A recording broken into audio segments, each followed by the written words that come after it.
You are listening to Naked Soul Reflections, Mindful Moments for Clothes-Free Living, with your host, Hantune Hart. Greetings, everyone. Hantune Hart here. Welcome to another episode of Naked Soul Reflection. Today I spent, while I was outdoors, I spent my time walking about barefoot. And I don't go barefoot all of the time when I'm outside. But today I was just craving it. I didn't want to have my shoes on. I just wanted more direct contact with my environment. And that's been kind of following a theme this weekend where I dared to turn off the TV long enough to appreciate just simple stillness and natural sounds in nature. And of course, this is still with me after going camping at the Clothing Optional Festival Field Fest 2 weeks ago. But this weekend I spent some time just turning off the noises that I always had going in the background for comfort and took solace in just the natural sounds of nature. On Saturday, there was this spectacular wind that was rolling through the city. And it was just consistent for a great part of the day. So I had the windows wide open, and the sound was just amazing. It was amazing how therapeutic and beautiful and exciting it was. And it was cool enough that the air running through was actually quite refreshing and crisp and light. And just being reconnected with the simple moments, simple beauty of nature. So I brought that with me today, still with the windows open and getting a gentle breeze in through the apartment, but also when I was walking around, going to and from yoga, going to several grocery stores, I stayed barefoot.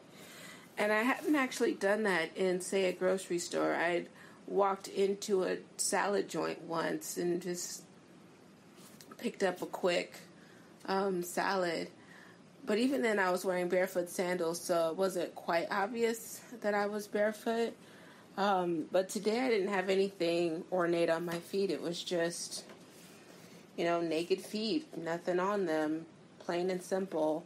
And I really enjoyed being connected with all the things around me, to feel the different textures, how the ground changes, grass to, going to the sidewalk, on brick, on stone, in and out of the stores, and just fascinated by how the temperature changes and feeling that with my feet. And I'm used to feeling that with my hands, but not with the soles of my feet so much. And even as I was walking throughout the grocery store, just when I would walk by the cold section, like with the fresh food that was also cooled, the floor was like super cold, and I had no idea that that's how the floor felt, because I'm so used to just wearing shoes most of the time.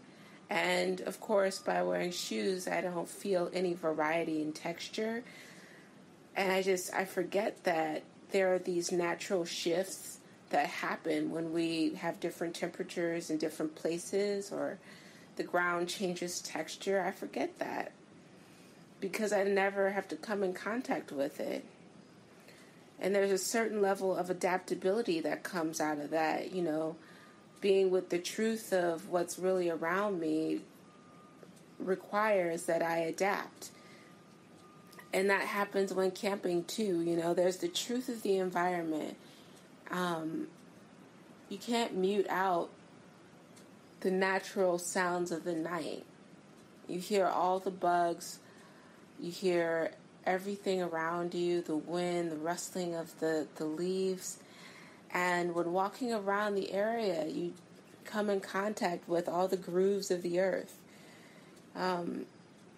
Everything is so much more unique, and I really appreciated that.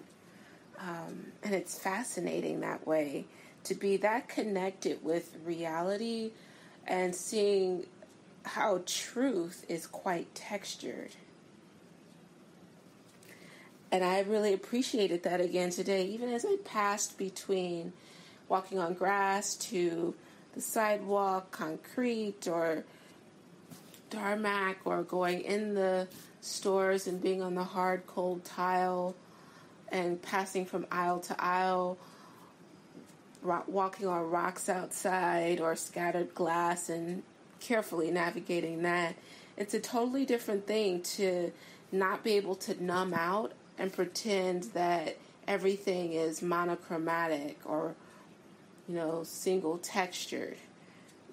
And I forget that life is not monochromatic, that it's not one texture, that there are all of these impressions of life and textures and smells and scents and temperatures to everything. And they change, they're seasonal, they're temperamental, they're responsive and reactive. And that's the truth of it, Truth and reality are not this one flat line. And I forgot that until I took my shoes off again today and was just like, wow, the world around me is so textured. And I have to say that also reminds me of a revelation I had about my body in this yoga teacher training that I'm currently enrolled in. Part of it is learning about Ayurveda, and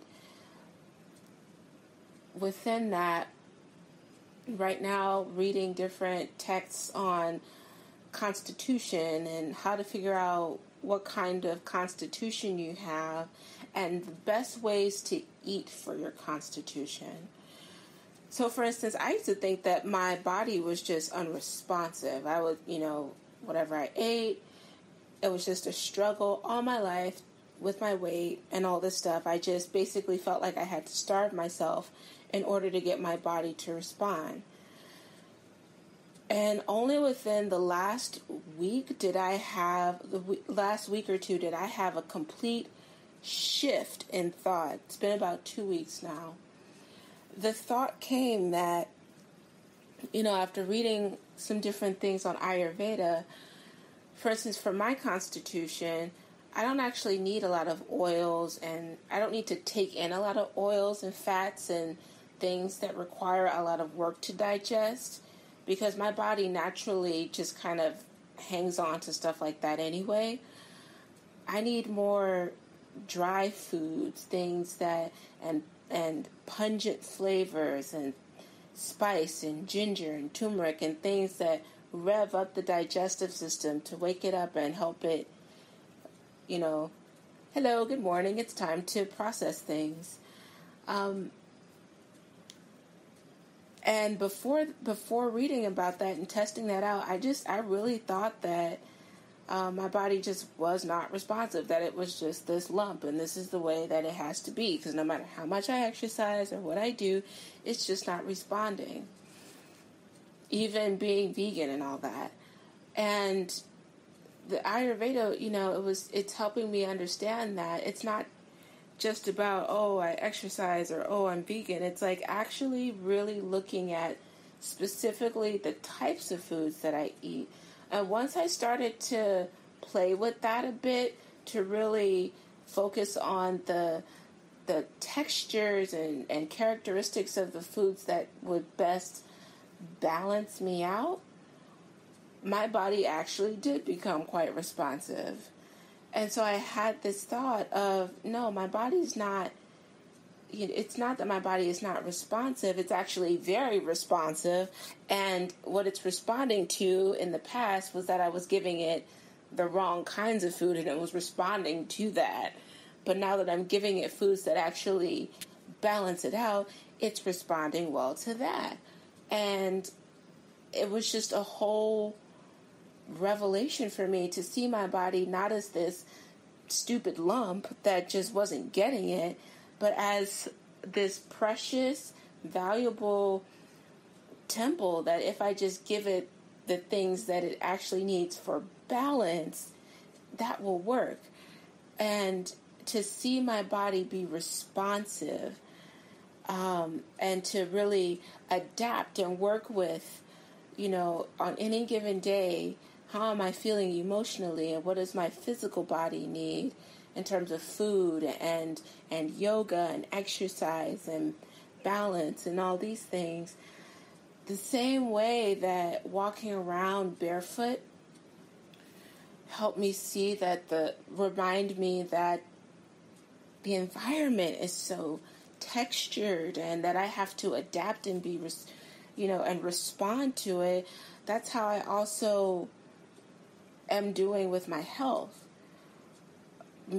My body, my being, it has so many textures to it. It's not this one flat thing. And it's just fascinating that I had been seeing the world that way and seeing myself that way. And today was just huge. Just bare feet on the ground, walking around for the whole morning, several hours, being reminded that reality is not just one texture. And there are so many ways that I have to think about and respond to the temperature of the floor and texture and the texture of a conversation with my boss.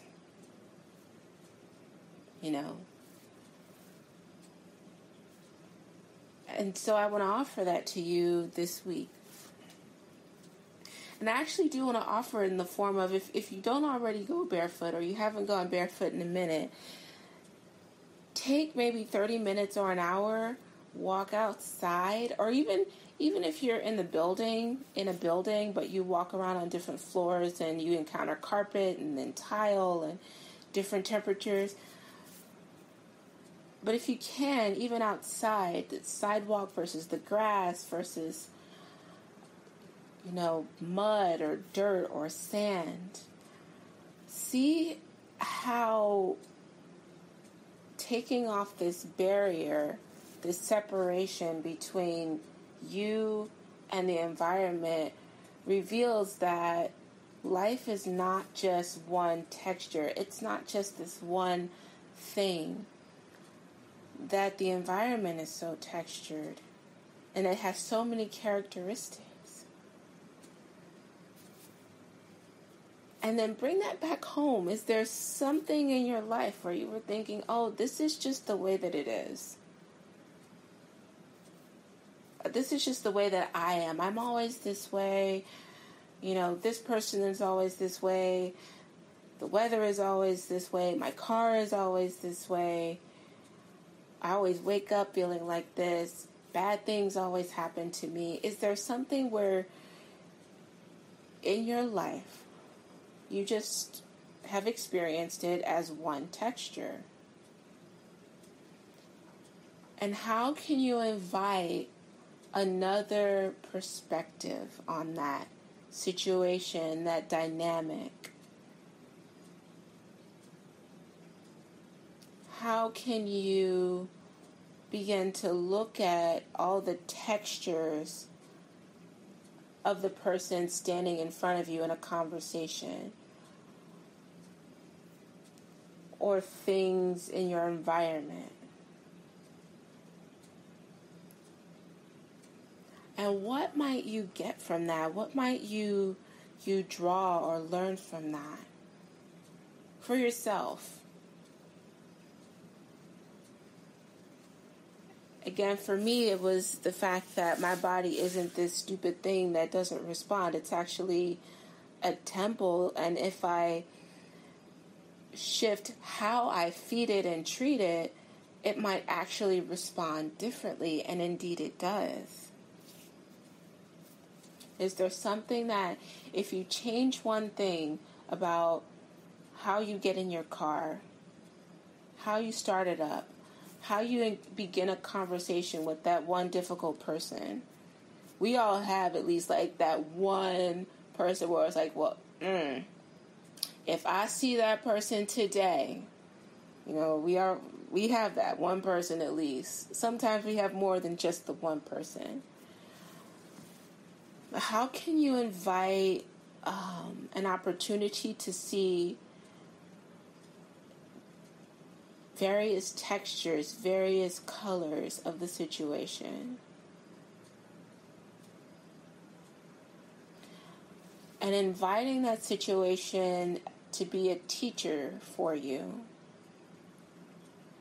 It's a fairly open-ended inquiry, and I'll leave it at that because it could take the form of anything. It could be simple. You might be frustrated with a plant or with your pet. Why does the cat or the dog always respond this way when I walk through the door? Like, can it just, you know, doesn't it understand that I just want space or I already fed it? It could be so many different things, but there's probably, like, is there one thing where it's like, this is just the way that it is. It's always this way. Maybe take your shoes off with regard to that situation and stand in it for a little bit and see what you feel. As I always say, I'm never asking you to do something that I'm not engaging myself. So know that this inquiry continues for me. It continues in a number of areas. And I don't know what'll come for you. I don't know what'll happen, but I'm excited for you. So enjoy the inquiry this week. And I hope something beautiful and nourishing for your soul comes of it. Peace be with you, and namaste, friends.